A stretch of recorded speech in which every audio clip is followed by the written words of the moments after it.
think a lot of my imagination comes from the long trips on the bus for hockey, because to get out of Fort McMurray is like 5 hours. And at that time, you didn't have a phone. So you just sit there and daydream. Never really got into clothes until just in the last tail end of college hockey. Never really knew that could be a career or a profession. Wasn't surrounded by anything like that. It was more welders, millwrights, firefighters, professional athletes, but there wasn't much choice at that point, or I didn't think that you could be a clothing designer coming out of Fort McMurray.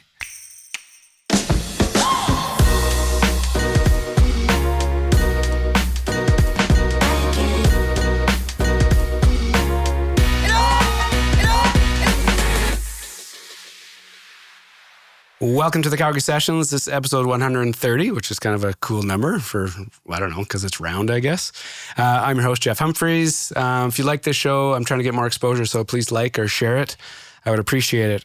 Today's guest, our mutual friend, Jackson, did the intro. I got a soft spot for Jackson. He's just a spectacular human. He came on the show. I can't remember what episode he was, but him and I continue to talk regularly, and I'm always in awe of what that guy gets up to. So when he said, you need to have this person on the show, I was like, fuck yeah. So name and who you are. Matthew Eaton. I'm the founder of World Of Vici and co-founder of Indie Hat Company. So, amazing. Yeah. Like you and I were like talking off camera. I was like, I think I've heard of it because I'm a sports guy, like I've heard the name, but it's, recently I'm like, now I'm there. So thanks for doing this. This is going to be a fun one. Yeah, I'm appreciative of you having me on. Yeah. So I don't know if you've seen these, but the gist of the show, I like the guests to kind of walk this thing back as far as they want to go. So, where they grew up, how they grew up, how their parents inspired them or didn't, just like the whole journey. Yeah. And then we'll kind of get to where you are today and all the madness that is. So take it back as far as you want to go. Sure. So born in Fort McMurray, 1986. Mm-hmm. Split my time summers in Nova Scotia. That's where both mom and dad are from Annapolis Valley. Yep. So growing up in Fort McMurray is pretty interesting and different, but it was great for a hockey player kind of to grow up, I guess. Yep. Why'd you split time? Like between we had a cottage in Nova Scotia, and the family, every like immediate family member was out there except for my aunt, who was also in Fort McMurray. So it was nice to just, as soon as school was over, just pack everything up, and we'd either fly one year or my grandparents would come drive up, and then we'd take like a 4.5, 5 hour or 5 day drive home, which got a little bit tiring, but it was just important. Nova Scotia feels more like home than Fort McMurray would, and still does to this day. So my parents live out there now, and we get out there for maybe 10 days, hopefully this summer, but it's definitely home. Were one of your parents born there? Both were born in the valley. Oh, no way. Yeah, so about maybe 10 minutes apart. From, I guess, Canning to Avonport is where my mom lived. And I guess like inspiration, work ethic and such would be my dad, but like creatively, my mom always made my Halloween costumes, and I think we go to like Fanny's Fabric and and like pick out a pattern for a bear or a ninja or what it would be for the year, and she'd sit by the sewing machine and cut it out, and I'd probably just sit downstairs beside her. And in Fort McMurray, it could be minus 30 by that point, so my dad would have the wood burning stove on, and we'd just sit down there, and I'd kind of watch her work, and she might let me cut something once in a while. But I think that's where my initial bug for design was started, if you want to go way back. Yeah. Why'd your parents move to Fort Mac? Dad is a welder and a millwright by trade. So I think they were supposed to go there for 6 months. Oh, no way. And then they decided that they're going to be there for 5 years, I guess, and had my sister. And 5 years plan, I think, turned into 38. They ended up staying before they retired. My mom was a teacher at the public school board there, and then worked her kind of way up into, I guess, like the head office or whatever. Admin stuff. Yeah. So what was it like growing up in Fort Mac? What was your youth it was filled with? It was filled with lots of sports. So hockey, baseball, and golf, I guess, predominantly. Lots of road hockey, rollerblading, skateboarding. I guess my dad was a hunter, but because it coexisted with the hockey season, I'd only kind of get out once or twice to go hunting, and did a lot of fishing. His best friend Ivan had a Cessna, so we'd get to go up into like northern Alberta and go fishing, and sometimes I'd go hunting with them. I never had like a real stake until I moved away from home at 14 or 15 to play hockey in like a AAA league in Sherwood Park. Yeah. But I never had a real stake until then. It was only moose meat. The good stuff. Yeah. Would you, the sport, like the push to sport, was it your parents just want to keep you active, or was it, was one of them active in their youth, or was it just to fill your time, or what do you think it was? I think my dad worked on a farm or grew up on a farm, so he never got to play competitive sports. So I think it was probably him like wanting to get me to have an opportunity that he never had. Yep. And then Fort McMurray could kind of get maybe a bit of a bad rap. If you're not busy, you might maybe go into the wrong kind of stuff. Yep. So I think it was just more to keep me surrounded by other people that were active and wanted to, probably keep their kids out of trouble. So it started there, and then I found some success with hockey and baseball right away. More so hockey. Yeah. And how early did things start clicking? I guess Adam. Yeah. So I don't think it'd be like 7 or 8. You're like, I guess, better than the other kids, or you're around this like the top end of the town. And then, I remember my mom was really worried. I don't know if she had this on camera, but I used to pee the bed till I was like 10. So I had to like go onto a rep team that only traveled. And then I was worried about like peeing the bed every night when I was in the room with the boys. Man. At that age is like, there's horrific. A lot going on.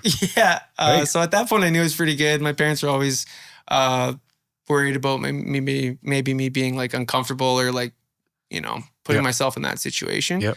But after that, then I started playing on some summer AAA teams in Sherwood Park and in Edmonton. So during the summer months, before we get at like, I guess it'd be 11 or 12, you'd play for about a month, and my parents would drive me every Thursday or Friday morning down to Edmonton, and we'd live in like the Road King. And I don't know how they did it, but they put in a lot of time for me at that point. What do you give that much thought?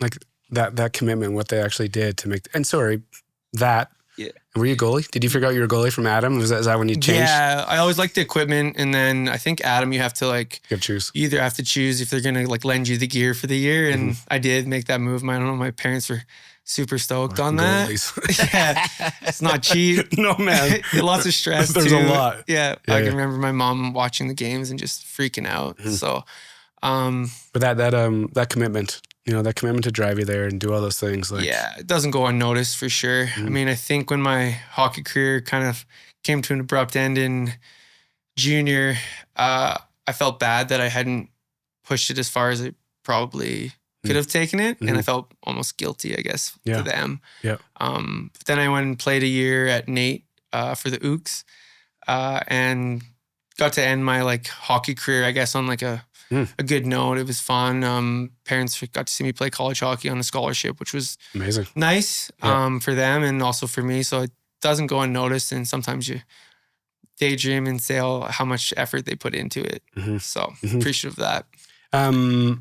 So cruising around Fort Mac, obviously sports like a big piece of it. What else has kind of got your eye back then? Like was student, like was school your thing? Was creativity starting to bubble, or what was going on? Yeah, I mean, I can remember we did a friend of mine, Cody Bound. He's actually a movie producer. He lives in Van. Great guy. We had a comic that we drew up that I remember. I think we were in grade like 3 or 4. So I've always somewhat had the bug to sketch or to daydream and be creative. But I think a lot of my imagination comes from the long trips on the bus for hockey, because to get out of Fort McMurray is like 5 hours, I guess. And at that time you didn't have a phone, or like, sometimes we weren't allowed to watch movies. So you just sit there and daydream. Like, yeah. So I think I might've worked on my skills more than most at that point. But never really got into clothes until, I think I was just in the last tail end of college hockey last year, and a friend of mine, we were messing around with some jeans and never really knew that it could be a career or a profession. Wasn't surrounded by anything like that. It was more welders, millwrights. Some of the friends had become firefighters. Other guys were professional athletes, but there wasn't much choice at that point, or I didn't think that you could be a clothing designer coming out of Fort McMurray. Yeah, those two things usually don't line up. No, there's not too many people you can ask for. I don't know if they exist. I'm sure they do, but I didn't know them. So you just kind of had to learn on your own, I guess. Yeah. The chase around sport.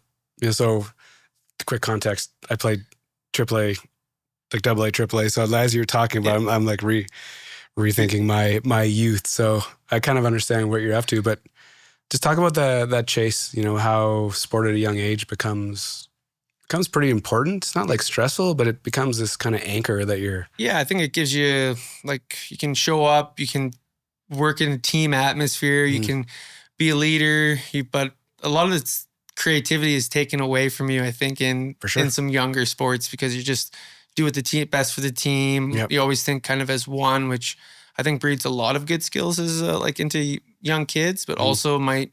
I don't know, it's probably changed now, but at that point you couldn't really think of anything else. Yeah.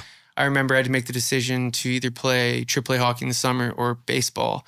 And I remember being torn. Yeah. And then just my best friend, Ryan Allen at the time, he was playing on the team, and I just I think I wanted to just hang out with him, and the clout that kind of came with it when you went back to your winter hockey, that you got to play summer hockey, and in Edmonton was big in Fort McMurray. So I think I like the pressure of sports, and I guess the camaraderie with the guys was always cool.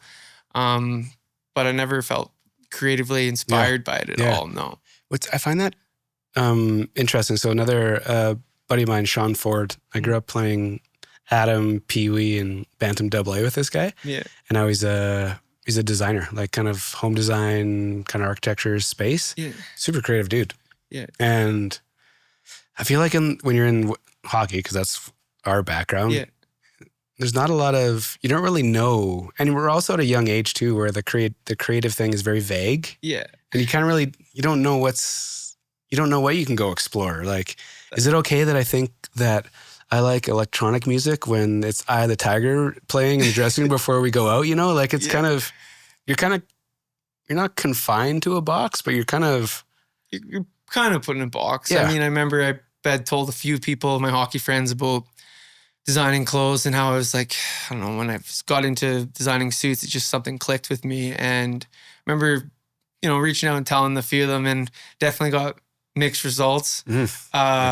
Yeah, or the jokes that would come with a hockey dressing room that probably aren't fit for camera. Yep. So it was definitely a mixed emotion, and I found myself kind of falling away from a few of them or some of them just because I didn't feel maybe supported in that career. And now things have changed where it's cool because I'm working with a lot of professional athletes or NHL players that they might have wanted to be at some point. So now it's all cool gravy. I'm cool again. But for a while, your phone's lighting up. For a while, the jury was out with me probably, totally. Which is fair, I guess. So I think it's always important to move away from your hometown and see a little bit of the world and see how other people might think differently. Yeah, totally. So you're chased around hockey. Obviously that kind of, you got to an age, did you get to an age where you had to leave Fort Mac and go play winter somewhere? So I billeted it out.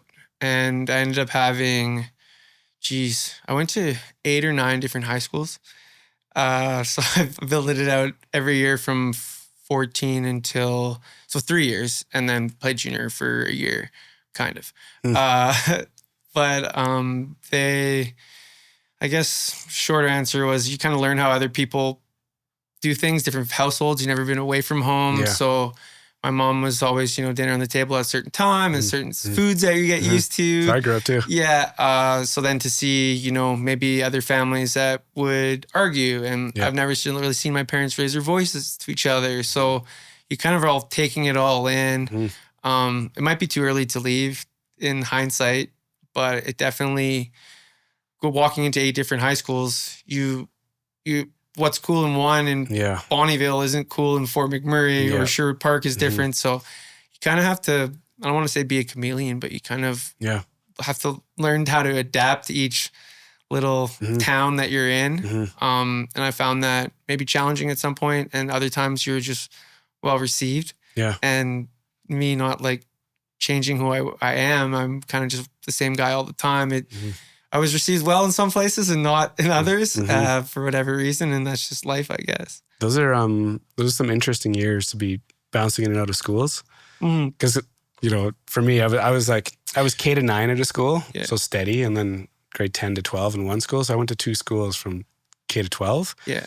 But some of those years, like, you're so confused. Like, you have no idea who you actually are. So I couldn't imagine, being dropped into all these different schools and trying to be a chameleon or figure it out on the fly. Well, and when I first moved away, I hadn't hit puberty yet. So I was 14 or 15. I can't remember. I think I was 15. But I was 4'11". And then by the end of the year, I was 6 feet. So it's like your body's growing, you're changing, and then you're meeting new people. And then you're still trying to take your hockey very seriously. Yep. And I guess my schoolwork probably might have been the one thing that dropped off a little bit. I guess with everything going on, I just focused mostly on sports. Yep. And then there's school strikes. So there's one year in grade 11 or 10, I didn't really go to school for more than 2 months, I think, because one school board was on strike. Yep. And then the Seahawks season was over and I came home, and then the Fort McMurray school board went on strike. So there was like a bit of a gap through high school where, you're not in class every day. Free pass. Focusing on your mom's not there checking your homework like she was in the past. So it was an interesting time for sure. Did because you like left home pretty early. Yeah. Was it comfortable, or was there like moments of like, this is like... For sure, I think you want to go home for some points, but there was just some great guys that I'm still friends with now that we built some good bonds where, there was one house that I lived in, Van Dalsen House, where there was, 5 hockey players. And then he was a brother that they all played, and we all played competitively, and we're all in one household. Crazy. So his mom, Sandy, I don't know how she put up with us and how much food we ate, but it was a lot. But you don't forget those times. Yeah. But it was definitely a lot. Yeah. Probably my mom could probably tell you better, but there's probably some times where I was crying, calling home, that I just wanted to get back to whatever normal was at that point. Yeah, just some consistency and what you know and how you fit where and like... back to my friends. But this is I think MSN Messenger was just coming out. So like you could kind of like stay in touch a little bit. But for the first year, I don't even know if that was around. So you come home at Christmas and then you come home after the year, and that was just kind of reconnect with everybody. Yeah. Was it when you're in the thralls of it, like when you're chasing it, you're trying to get to the next team or like blah blah blah, get scouted, get drafted, what all like the chase. Yeah. Do you give it much thought of the things that you're not missing out on, but like at that time, no, I don't think. You're just kind of in it. Yeah, you're just so tunnel visioned on like making the next step. I mean, I played Alberta Cup, so that was like I think the top 80 kids or 160. I think it was 80 or 160 kids in Alberta, and then your draft year is right after that. And I didn't have a great tournament, and I hadn't sprung up yet. So I was like a 4'11" goalie that didn't get drafted in the Bantam draft. And upstairs. I remember watching on the internet trying to refresh it, and I didn't get drafted, and I probably cried too. I was sad. Yeah. You see some of your friends' names get called, and you just wanted to fit in. So I didn't ever feel like I was missing out on anything. Maybe when you get to high school and you're missing the school dances. Yeah.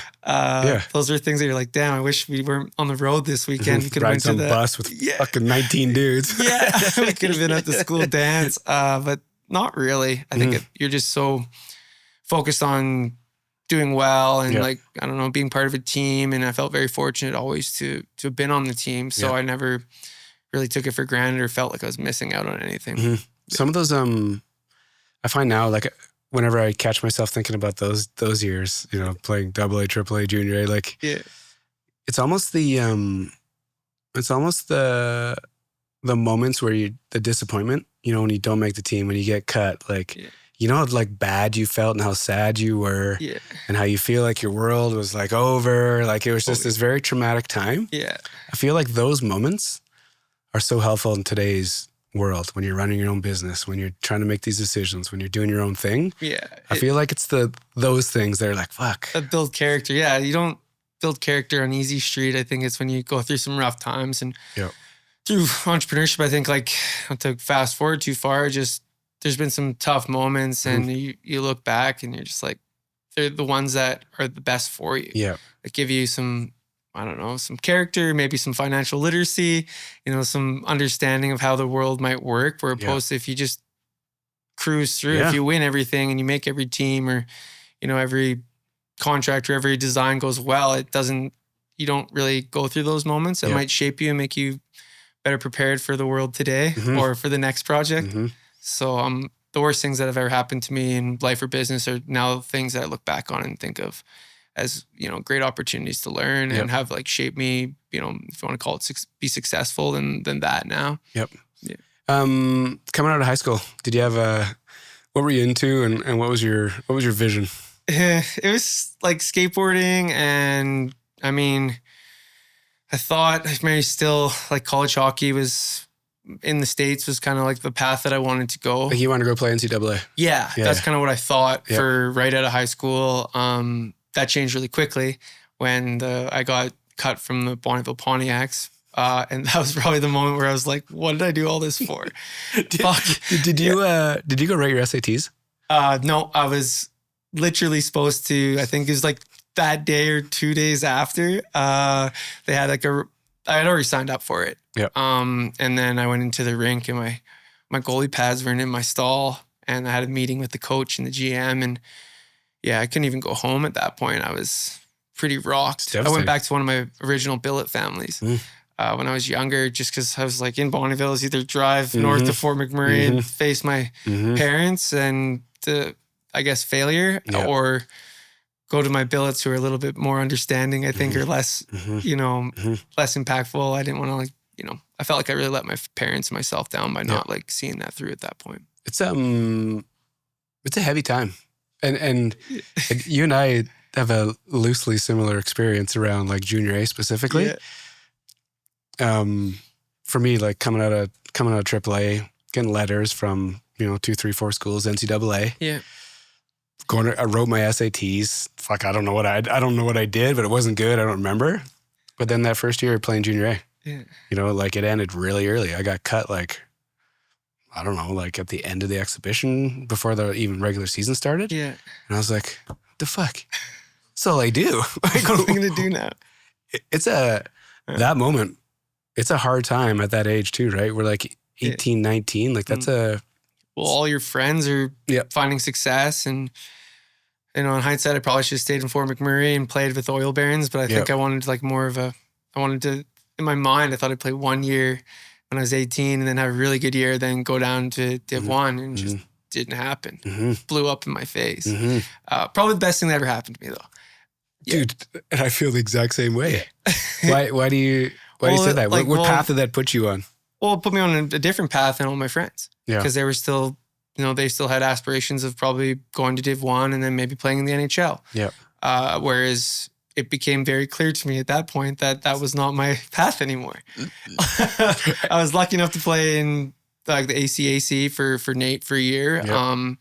Kind of redeem myself a little bit, but it wasn't the journey that I wanted to go on. Yep. And I don't know, at that time I didn't think it was ever going to happen again anyway. So you start to maybe think differently. And I knew, like, working in summer jobs in Fort McMurray, that wasn't the place for me. The money was great. Yeah. But it wasn't, I wanted kind of more out of life, I guess. Yeah. So, and hard jobs, I'm guessing hard jobs, like not fulfilling, just jobs, pay the bills. Yeah, and you look around the room and you take a hour bus ride out to Albion Sands, and there's always was taught, like, if there's someone in the room that you want to be like, then it's probably, or you can learn from.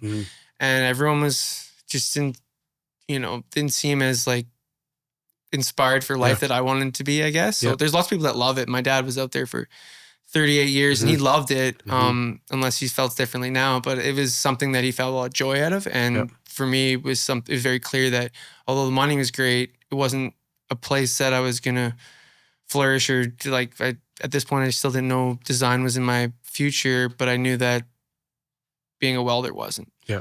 Yeah.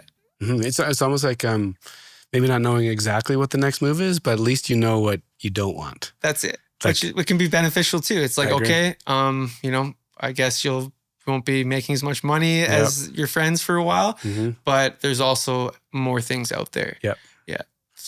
What path did you go down then? So did you think school? Did you have to get to school to accomplish something? Was it? Yeah, it was Maureen. My mom was like, she enrolled me into Nate and was like, yeah, you're going. Yeah. Like general studies, just whatever. Took marketing. We went over it. There was like, she went over and like, she didn't force me into anything by any means, but she forced school. It was like, if you're not going to be working or doing anything, you should get into school. Yeah. So my grades were good enough through grade 12 that I could get into Nate. I don't know what that's saying, but I got into marketing, and I just didn't love school. Yep. No. Some of my books still have plastic on them. But again, there's some good lessons that I learned at Nate in school, and just the idea that I didn't fit into a lot of the way that they learn. Like I just disliked it. Adversely with design, although I didn't have like a mentor with it, with the internet, you can kind of be self-taught, and with trial and error, you can learn. So as much as I didn't like learning in the classroom, I could sit and watch YouTube videos or, read a book. I used to go to the library for 2 or 3 hours a day and just pick up an old textbook or any kind of like fashion from the 40s or whatnot. And I could outwork people in that space. But in school space, it was like I was daydreaming about something else all day. Do you find that, dude, I was the exact same way. Like you're talking, I'm just like, holy fuck. Do you give much thought of that, of how difficult it was? Like that feeling of going to school and just being like, man, how is this person beside me, getting 80s, 90s, whatever. Here I am, like no interest, getting 60s, like you wonder where you fit in for sure. Like you question a lot of things, right? Yeah, and yourself for sure. Maybe I'm not meant for this. Maybe I should look at something else. But what is, and then when you're like, what is the other thing? You're like, well, I've done these jobs that are like, hardworking, manual. Yeah. I've tried sport. That didn't work. Yeah. Now I'm at school. This isn't working. Yeah. You're like, what's next? Yeah, that's kind of it. So I was lucky enough that someone had a clothing company and kept poking me to kind of work for him. And I had just gotten a really good job in oil field sales. So I kept saying no to him. And then at one point, about a year after he kept asking me, I was like, sure. Because I just like to dress differently all the time. And he noticed that.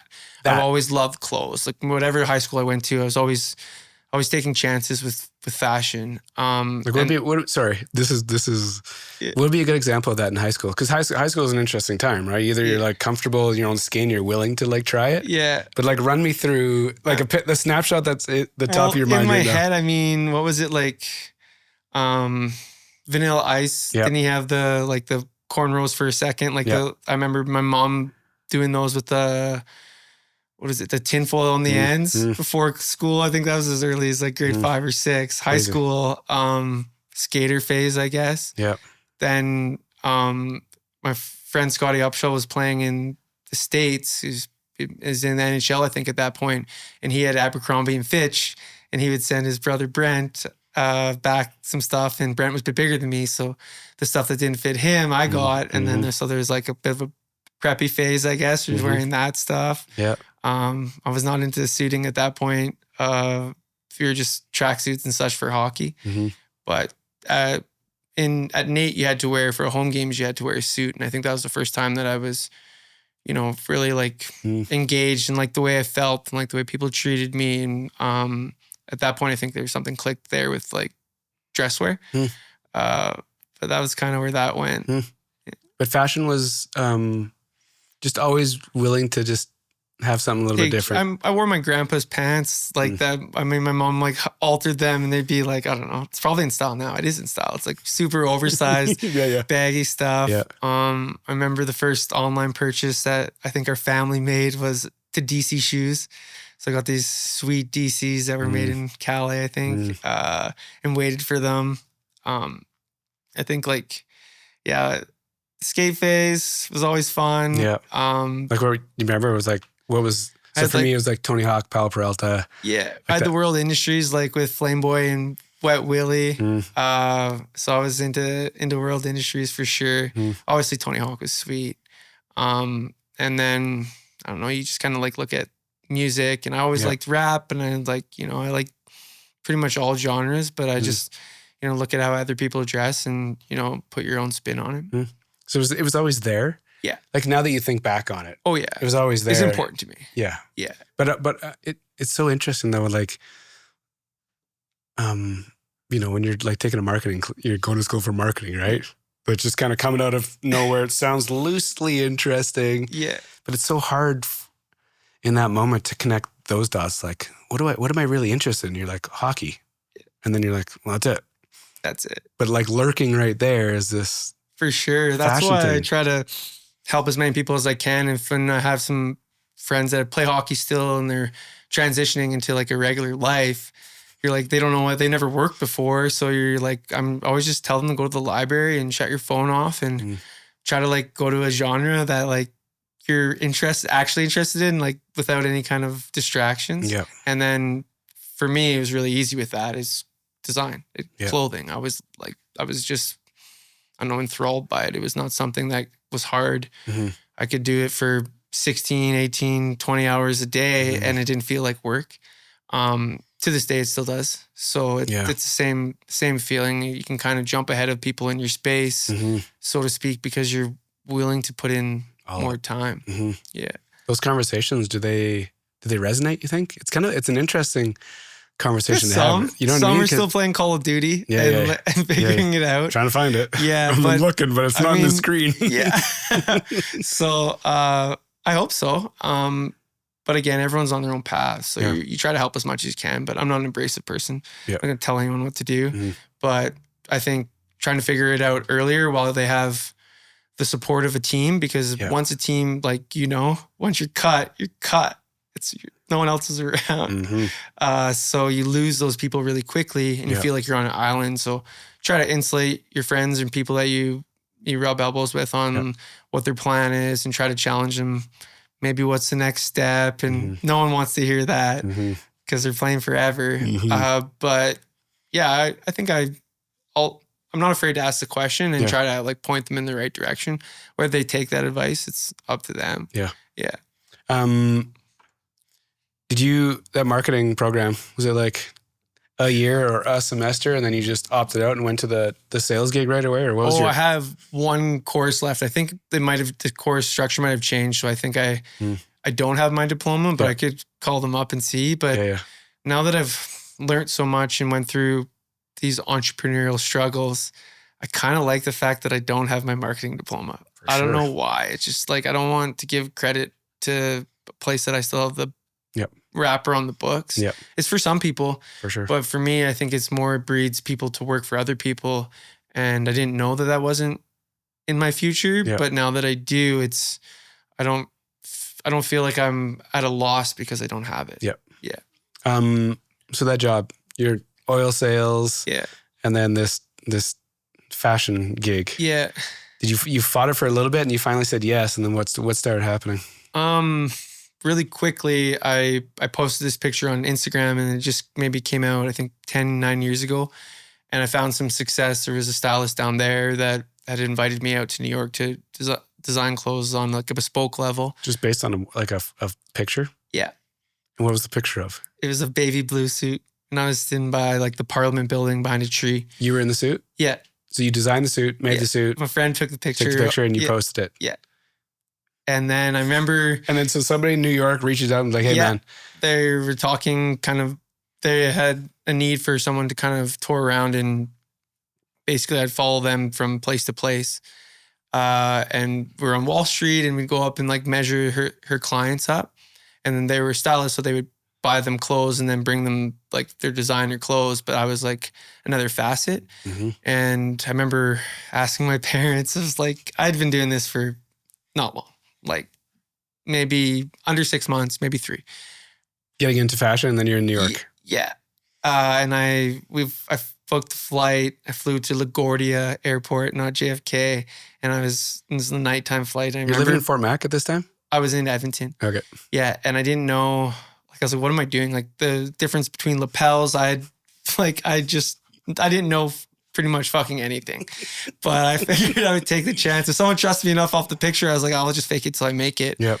So after I took I think it was 2 weeks off of my, or a week off of my oil field job. Yep. And went out there and didn't tell my parents. Why? Because they told me not to. I just bought a house. Oh. Yeah. You were like settling into this like... Yeah, I loved the job. Oilfield sales, I was golfing like 70 rounds a year. I was like, this is the best. I love this job. I was buying a house. Things are good.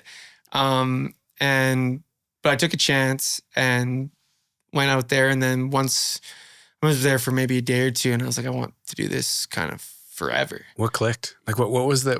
It's just exciting. Yeah, the energy. Yeah, the impact. Like I didn't know this at this point. It was probably just like all the New York and like maybe like the coolness of like being able to like be maybe a designer or something like that. But I think the big thing for me was now it was just like changing the way people feel about themselves. So when you get to, design something for somebody and then, have them come try it on and then see the way they feel. Yeah. Good looking guys, they like, they feel great in a suit, but sometimes it might be someone that's not good looking or bigger or like, never seen themselves in that light. And then those things are the most memorable. Some people with disabilities or amputees, I remember those stories very clearly in my head where you get to maybe almost make them feel like normal. Yep. I guess, or forget about the fact that their arm is half the size of a regular person's arm or whatever. So those are the things that like maybe aren't as cool to talk about, but also like for me, it really resonated. So I guess I knew right away, but I didn't know why. Yeah. It was just something that like took me away from like Fort McMurray is pretty oil field based. I was doing oil field sales, so I was out, but not like really out. At that point, I felt like I had a way to maybe be out in the back of my mind. And then I continued on with both for a little bit. And then the oil field company let me go. Like getting cut. Getting cut again. Again, called mom and dad crying because I had a mortgage. You're consistent. Yeah, I'm consistent with crying to my parents. Never been afraid to do that. But then sorry, before we like that experience, right? Yeah. It's another like traumatic experience. Yeah.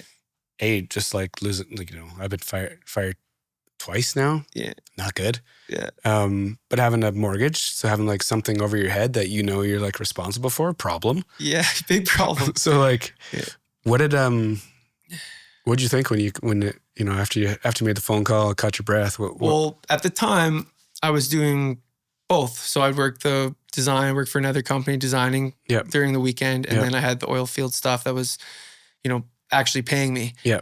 Golfing. Golfing. So when that was gone, I had a chat with the guy who owned the company and he was like, well, we can start paying you and paying you commission on clothes. So at that point I was like, I better start selling some suits. I guess in more of like a sales role in the clothing industry. So what I did was I just wore a suit everywhere. So it didn't matter if I was going to the gym, if I was going for coffee, if I was going to Oilers game, I wore a suit. And then I just started to get some word of mouth and people would see me in different suit every day. And then eventually they might like one and want to like maybe give me an opportunity. Yeah. And we helped grow that company to the point where someone approached me again on Instagram and asked me if I wanted to be involved in New York Fashion Week, which was pretty cool. It's kind of like understatement. Kind of like the Super Bowl, I guess, of fashion. And when they called me to do that, or I guess reached out via direct message, and I got on a call with them. I was on my way out to Banff. I still remember it. And they're like, you've said it now twice. Yeah. You've had like 2 experiences through Instagram. Yeah. I'm like a digital marketing person. Yeah. I feel, sometimes you're like, oh, it's just how it works. But can you just like Just dig into it a little bit. That feeling of like driving to Banff and your fucking Instagram lights up, and then I couldn't believe it. I was just like, okay, we have to be able to do this. I'm making this work. We were rushing out to Banff to save a wedding because someone when I worked at that company didn't cut the right suits. We had to recut the suits. And we were rushing them out. This guy had rented out Banff Springs, and it was a little bit of a hostile environment. We were dropping these suits off. They probably weren't happy. I know they weren't. And get this call on the way there. I didn't even care that they were mad at me. We were obviously going to get their suits to them, and that was all fine, but I just couldn't even think about that. I was just so excited that I had an opportunity to design a collection and then have it seen in New York Fashion Week. Did you, when you're cruising around Edmonton, like as a suit billboard, essentially, it's like you're building a brand. Yeah. Did you do that consciously? Did you realize that what you're up to? No, I just knew it made it easier for me. And I knew I had a mortgage. So anything to make that easier. I mean, my parents picked it up for a while too. Yeah. So it wasn't like I just started selling a bunch of suits. But they knew that wasn't going to be forever. And I knew that I didn't want to be in a position where I had to go back to any kind of oil field sales role. I feel like I said sales, but I feel like I'm creating and people are just buying it. So I don't feel like I'm selling anything, which is like what I've always looked at, designing clothes and even bespoke one of one for each person. You're selling them clothes. Yeah. But if you look at it more of like I'm creating something for them, I never felt guilty about taking their money. So doing that you got me like my brain's rolling. Did you look at Instagram as a branding tool? Was it like a showcase thing? It was just like nothing. No, I didn't even really know how to work it. I still kind of don't. Like I knew how to open my messages. You got that one figured out. I knew how to send them back, but I don't pay a lot of attention to it. Just very organic, right? Very organic. Like my girlfriend Nicole's on it quite a bit, and she's she's great at it, and like she understands it more than I do. But I might have it's been more impactful for me, I guess, through my work. But I still don't love social media. I don't taking pictures of myself. I'm proud of my work, but I'm not someone that's dives on there all the time. I have a timer on it, so I can only go on to it for 15 minutes a day before it blocks out. Obviously you can change that, and if I'm working with a client, which I do a lot of, clients will reach out via Instagram and I'll work with them kind of around the world. That's a different case, but doom scrolling to me just doesn't there's a lot more out to life than looking at your phone. And I have a lot of friends that don't have social. So to see them live this breezy life where they don't necessarily know what's going on or they don't care about it. And those people are inspiring to me in the fact that they just get to live day to day without a lot of this stuff is bullshit anyway. Who cares? So I don't put a ton of stock into it. It's been, talking about it now. It's hit a couple times for you. It's hit a couple times for me. And it's a necessary evil in my mind. But I'm not like an influencer. I don't get wrapped up in that. I like to have a storyboard of my work, so to speak. And with World Of Vici, we hired Federica, and she took over our Instagram about a year and a half ago, and I'm just hands off on it. She'll send me a window or a block of stuff that I can put out my own spin on it so to speak, but I don't want to be involved because I don't want to say it's cringy. It's just it's not where I feel most comfortable. Yeah. Makes sense. Yeah. New York Fashion Week. Yeah. What the fuck? Learned a lot. Yeah. So what's the hook? You gotta bring X amount of pieces to the Fashion Week? So for what you see fashion shows in Calgary for the most part will be a collective. So you do anywhere from 10 to 12 pieces that will be shown with one designer goes and the next and the next, and they're part of the show. Or they offered me a private show slot. So that's I guess only media and then writers would come to this. And then I guess, other designers got to go because I'd go to their shows. So it might've been 250, 300 people in the show, watching the actual show, but behind the scenes in New York Fashion Week, it felt like there was 5,000 people behind with hair and makeup and just it was a whirlwind. What year was this? There's one camera, two cameras here. There might've been, after the show, there might have been like 70 in my face, like clicking, like it was trying to remember it right all. in your wheelhouse. Yeah. So definitely learned a lot there. So for me, a private show was 18 looks that I had to design, and then I had to convince the guy that I was working for to let me do. And then then you end up flying out there a couple of weeks before the show, and then some weird like heartbreaking moments where they have all the models like line up, and then you pick like out of like 70 or 100 guys, you have to pick the 18 for your show, and then those guys are then paid on if they book the show or not. And so, you know, picking the guys that like, there's East Coast models and West Coast models. So East Coast are more like frail and skinny, and then West Coast would be more like jacked athlete more look. And most of the stuff that I'd done was for more like athletes at that point. So I was kind of forced into more picking like those types because they fit my clothes better. You're on the East Coast picking the West. But there's guys from all over the world there. And then remember like walking in the hallway after, because a lot of the models and designers will stay in the same hotel. And I remember like there's guys crying, and like I felt really like gutted a bit because I didn't pick someone that like cared that much about it. I was creating his cut moment, which I didn't love. But then after we did the show, it was somewhat surreal. Cried again. Sorry, what year is this ish? This is 2017, fall winter 17, 18. Okay. Yeah. So it would have been in February of 17. And then like surreal because you're just like, this story doesn't, you know, as I hear for the first time, you know, like, I mean, upbringing, blah, blah, blah, blah, blah, to this. Yeah. It was interesting. I mean, I felt like I had somewhat accomplished something. And then at that point, it wasn't like as good as the design, everything was going. The employee-employer relationship was starting to turf, I guess. So at that point, there was like a massive disconnect. I knew that maybe I might be pushed into going onto my own thing. To like do something like really good and then not feel good about it felt weird. So every time you do something good and you don't feel great about it, you know that there changes need to be made. So that was what kind of like maybe was taking me to build World of Vici. Do you when you have that kind of experience at Fashion Week, do you think in the moment, are you like, I'm here? This is my new trajectory. Like I'm going to crush this over and over, or is it this, like, how did you react to it? Well, I mean, I don't know if it's any feeling down, but like there's lots of missed opportunities, so to speak. So you need to have like lots of literature on your clothes because there's buyers there. Right. So, and which I didn't know. And biz partner, the guy I worked for, whatever you call that relationship, I'm not really sure. He wasn't like super stoked. He was like, oh, you didn't do this, you didn't do that.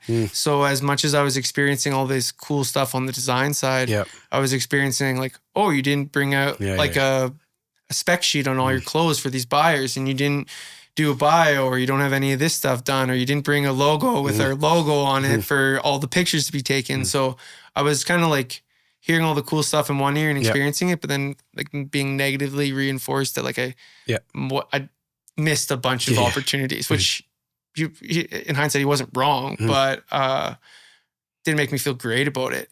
So at that point, I think I made a decision, or knew that the writing might be on the wall, that you can do this and not feel bad.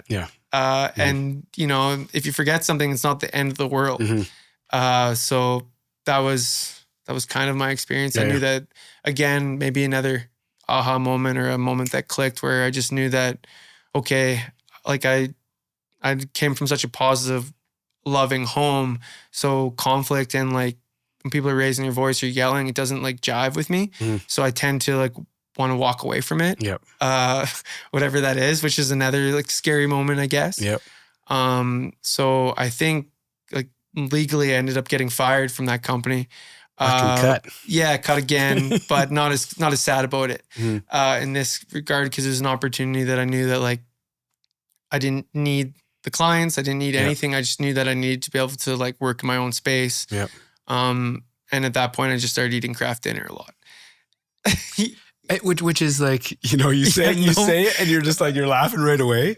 But like, I think what's cool about this environment is like people know the V, right? They know you as this thing right now. Yeah. This like KD experience. Yeah. Like what was actually happening? Well, I mean, I kind of was living out of my car for a little bit. A friend of mine had a house and he was going to rent it to me, but then I didn't know if I was going to like move to Calgary or stay in Edmonton. So we filled the space and I came to Calgary. And then I remember like it was too expensive to park downtown and meet with meet people or whatnot. So I'd like park it down the street from his place and then I'd skateboard to it and then skateboard back. So I didn't have to pay $50 a day for parking. Yeah, good idea. And then shower at the gym. Yeah. That wasn't forever, but I was too embarrassed to ask my parents for money. Yeah. And I'd been put in like a bit of a tough situation by the exiting of the last company. Although we were finding all the success, it wasn't necessarily hitting my bank account. So again, you're just like, if this is what you want to do, you start to take some risks and some chances, and then you're just kind of left with it. So again, didn't tell my parents that I was, somewhat struggling and living a little bit of a, I guess like a false life where I'm selling these nice clothes, but I'm like then showering at the gym and then skateboarding back to my car. Like, you imagine like if your customers knew the story, right? Or if you're so embarrassed. Yeah, more than anything, And I saw the numbers of the other company and just I knew that there was like a life to be had there, but it didn't hit me. And I'm sure that when I was trying to grow something on my own, I just started from like basically my parents gave me, it was like $7,000. I had a conversation about starting my own company and they gave me, I think $7,000, it might be $6,000, to then go from there. Did you, the idea of doing your own thing, you have an experience kind of working in a close relationship, whatever it was. Yeah. The idea of doing your own thing, to be your own brand, all of it. Was it on your mind all the time or was it kind of a revelation? There's a revelation. I mean, there was two of the guys that had come from the other company had left before me. They found out that I was doing something else and then wanted to be a part of it as well. So then that camaraderie never felt like me on my own. Yeah. I don't want to take like full credit for it. I did come up with the name and everything, but there was other people involved where I didn't feel alone, which I think still with the sports background always feels nice. So it was never just me. There was other people that were out there grinding too, but just maybe didn't, they were kind of maybe following me at this point opposed to us following somebody else at another point. Yep. Yeah. Did it feel like a natural progression for you? To kind of like have a little crew around you, start your own thing and it was easy. Yeah, that wasn't hard at all. I wasn't scared. The hard stuff had happened. So I wasn't at this point, I guess I went into entrepreneurship blindly. So you learn some other lessons moving forward. But I wasn't at that point. I was just, I think, excited and relieved to like be able to like do things my own way and create a culture where people are happy and excited all the time and not like worrying about the little things. Like people are going to make mistakes in life and like to not crucify them for those mistakes and more like try to help them learn and grow was always been like my approach to things, so to speak. So I think, I had the team, but I also had an opportunity to lead, which I never saw myself as a leader. I just saw myself as someone that like would just do the right things, so to speak. And then if people wanted to follow that, great. But imposter syndrome would probably had set in beforehand with design because I'm from Fort McMurray. And then probably again with the business side. Because you don't really know what you're doing. Yeah, do I got this? Yeah. I know I wanted to have it, but I don't know. I didn't have the skills at that point to grow or learn, like make sure taxes was being paid, make sure the certain bills were being done. The basics of business, which you don't learn in marketing. Maybe if you finish. Maybe if you finish, you do, but I didn't get that far, I guess. When you kind of, you have the courage to start your own thing and build a team, like the early days, was it like, will you be able to look back on those years fondly? Was it? Yeah, I think there's still like, again, there's mixed emotions because I'm pretty trusting at nature. So I think some things didn't happen the way that they might have should have. So they created other problems where, I look at them fondly for sure, I guess is a short answer. Long answer is there's definitely mistakes made. Yeah. That, you wish you didn't do, or you wish, you had financial literacy, or, you like the design part, never had an issue, never been worried. Yeah. That I'm never not confident in that. But the business side, I've been figuring it out. Now I'm lucky enough, I'm part of VMSA. So I have a board of 3 mentors that I meet with one every 3 weeks, and then everyone every 6 weeks. Cool. That I feel like a little bit more insulated now. Yeah. A lot of my clients are business owners, so you can I have a lot of unofficial mentors, so to speak. And then I have 3 official ones that I get to report to, and that get to help me grow as a leader. Amazing. So now never been in a better position, like business wise, and I guess personally as well, but it's not without trial in there. I always say it, like I'm the type of person that needs to get kicked in the teeth to know that they don't like getting kicked in the teeth. Yeah, sorry to cut you off. No, but it makes complete sense though, right? Like as you're telling your story, like it's not, we could laugh about him a little bit, like getting fired because you're in a better spot, but like in the moment, those are like horrible situations to be in. Yeah, I don't wish them upon anyone, but I think they're good learning experiences if you don't let them defeat you. If you kind of come out of it the other side better. Yeah. I guess I'm driven by spite too. I just like when things don't go my way for a certain reason that I don't agree with, then I might be more motivated to make sure that A, it doesn't happen again, but B, you kind of become who you're supposed to, regardless of like what might have been trying to drag you down at that point. For sure.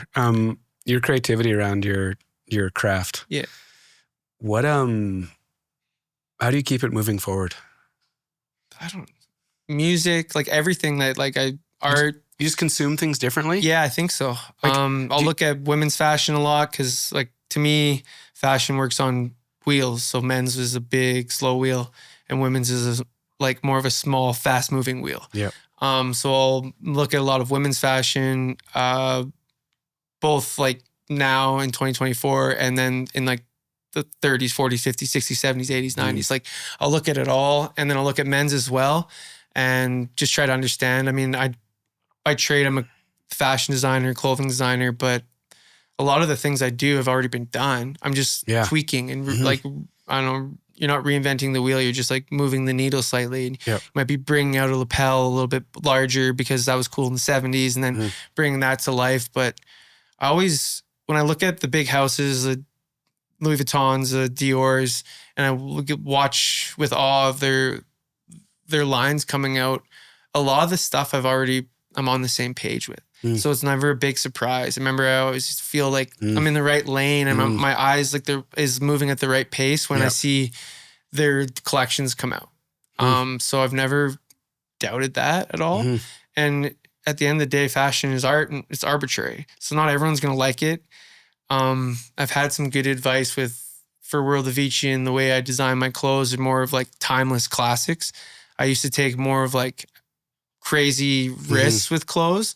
And I think when you want to like grow a high-end fashion house, you do things that are more timeless. And then you get to earn the right to do crazy stuff later on. So I'm still in my like timeless phase, so to speak, but I'll take the odd chance that a lot of people those don't get seen, but you still get to learn and push the envelope.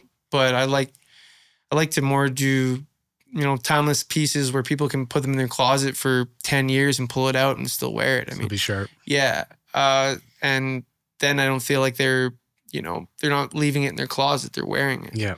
A lot of my clothes, I leave a lot of fabric hidden in them, in the seams. So guys' body types can change. They can go through different fitness or not fitness and still wear them. Because World Of Vici, we don't advertise. It's all word of mouth. Yeah. So it's important for me that the guys are still wearing their clothes. So I always let people know, like if they put on a little bit of weight, that they're okay. And if they lose weight, it's really easy to bring in. Once the foundation of a suit, be it like the sleeve length and the shoulders and the jacket length are cut, you can bring in and out and you're still okay. So for that reason, I chase people, but that's okay because they're wearing my suits. And if they're can't fit into a suit and they can't wear it. They can't wear it to the wedding where their friends see it and then maybe call me up or DM me on Instagram. That damn Instagram.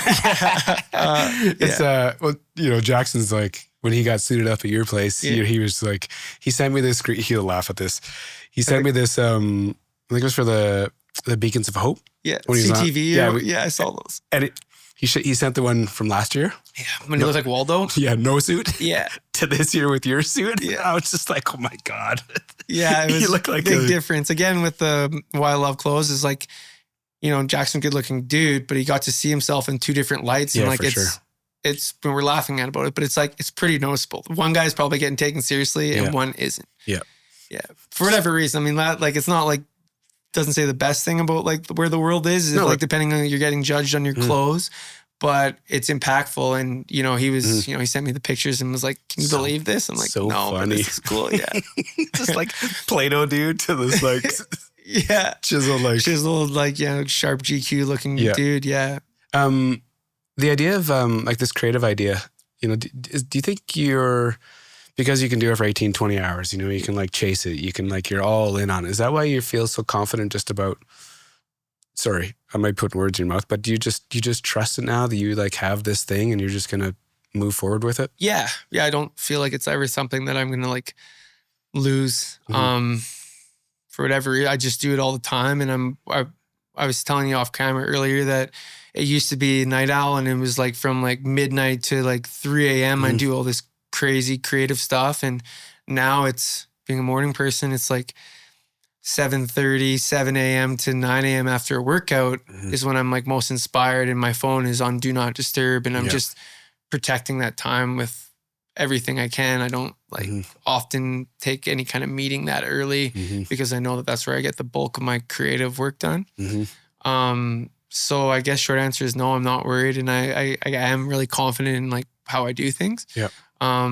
Maybe that'll change, who knows? But you always have self-doubt, but I don't know. I guess I've worked through that in enough different scenarios that I feel confident that I'll always kind of stay in tune with it. Yeah. Yeah. That feeling like right now, just like, I don't know how you describe it, almost like lightning in a bottle or like, you know, you got something by the tail. Like, does it surprise you? Do you ever? I think there's like, if you daydream like a lot, like I tend to do, I always felt like there's probably more for me than just like a standard normal life, I guess. White picket fence. I always kind of envisioned bright lights. Maybe it'd be hockey or the Stanley Cup Finals that you're on. But as that's transitioned into like fashion shows and I just always kind of like the limelight and didn't know how to get there. So I guess I shouldn't say I'm surprised, but I've visualized these things so often that I felt like I've almost experienced them already, which allows me to like, you know, not be worried. I mean, about the future and what it has to do. We have lots on the go with World Of Vici and Indie Hats where I know that there's these spaces. Like my phone rings all the time. My Instagram gets messages.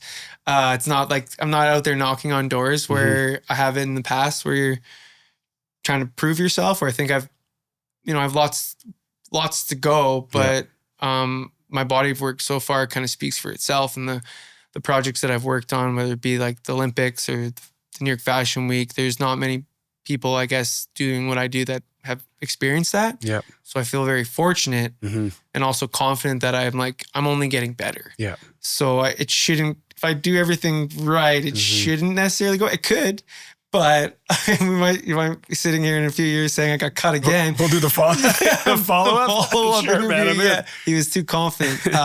But I don't know, I'm just really grateful for the space that I'm in, you know, the hardships that I might have went through so far. Yep. And then what's to come. I feel like I'm just kind of starting to scratch the surface on where I'm going and where we're going. So do you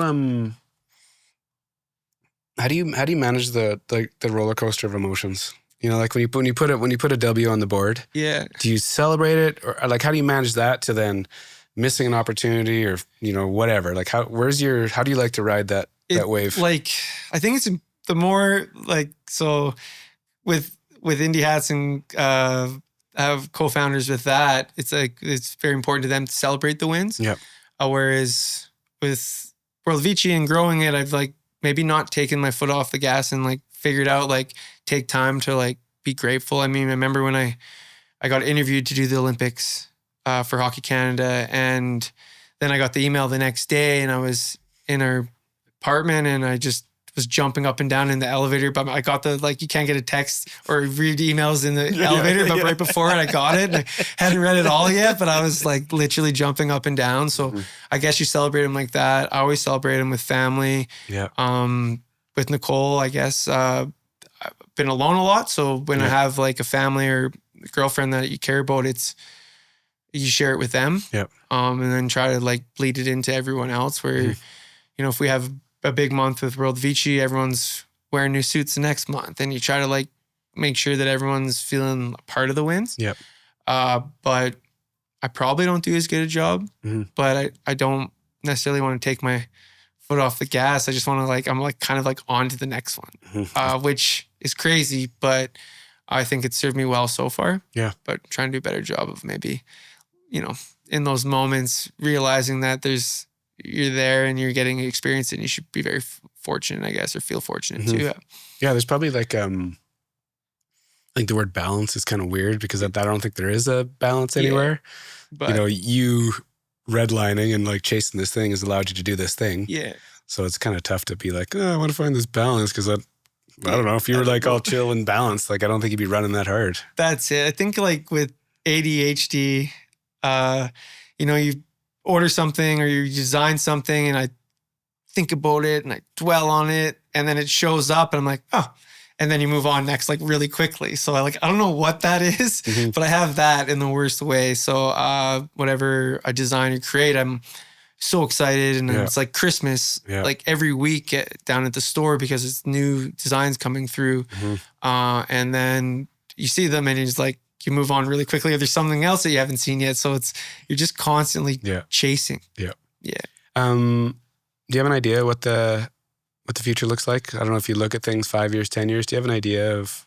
Yeah, I'd like to get down to California, start to make some connections in film. So if I see, like, close my eyes and see where World of Vici is next, it's going to be West Hollywood. I like the idea of like reading scripts. I've already done a bit of that already. And then helping develop like the character's style, so to speak. Cool. And then maybe getting to see it on a big screen, I think is somewhat sexy and cool. Bright lights. As well as in Canada, working with lots of NHL players who are very famous and big deals here. If you go into America, North America, you haven't, like, a lot of guys don't even, like, Sidney Crosby can walk down the street in a lot of places in the States, and maybe he's a bad example, but like a lot of people don't give a shit about hockey. Yeah. Whereas most people know who Leonardo DiCaprio is. So I think as you like try to scale and grow a brand and you want to like rub elbows with those types of people, I think sports are great, but film is another avenue that I don't know why I'm just getting pulled towards. Yeah. And when as much as I listen to my gut with a lot of decisions, I let that make those. So I didn't, if you asked me 6 months ago or a year ago, if I was going to get into film, it wouldn't have been on my radar. But I do like the idea of living somewhere warm for half the year too. Yeah. Yeah. Sorry, I didn't mean to cut you off. No, not at all. This is not at all. Do you, you just touched on it quickly, that gut intuition. Yeah.